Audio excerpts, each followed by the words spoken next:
La députée de Châteauguay-Lacolle.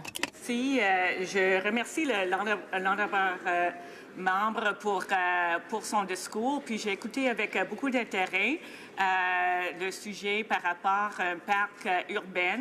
Dans mon comté, on n'a pas une parc urbaine qui est dirigée par le Parc Canada, mais on est très fiers de notre île Saint-Bernard, qui est un parc c'est une île qui a été achetée par la ville il y a 5 ans d'une communauté des sœurs qui était là depuis 200 ans, qui avait l'île, puis qui avait justement une communauté, c'était vraiment quelque chose d'avant-garde, où elles avaient une ferme biologique et elle avait des pratiques très écologiques.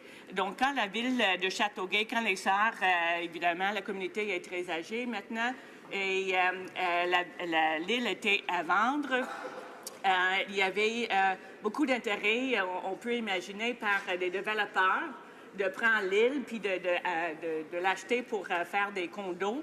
Mais là, c'était la ville de Châteauguay qui a pris l'opportunité de l'acheter puis de développer l'île Saint-Bernard comme un parc urbain.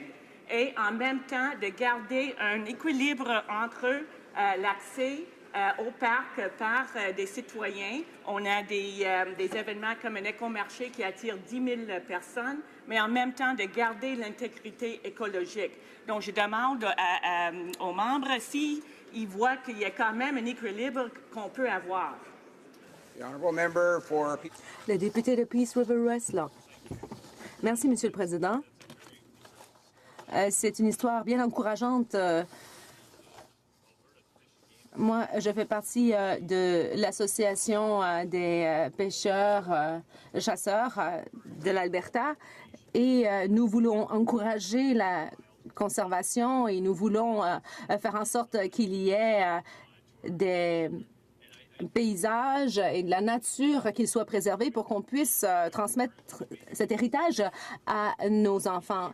Mais moi, ce qui m'inquiète, c'est que l'on va accoler l'étiquette d'écologiquement pur à une zone qui, à mes yeux, ne l'est pas. Elle a fait référence à un site où il y a probablement d'anciens bâtiments là-bas et on essaie de les entretenir. Bon, c'est une bonne chose. Je crois qu'on devrait continuer d'aller de l'avant. Moi, je crois qu'il s'agit d'un cheminement.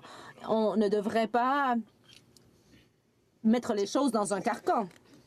Reprise du débat.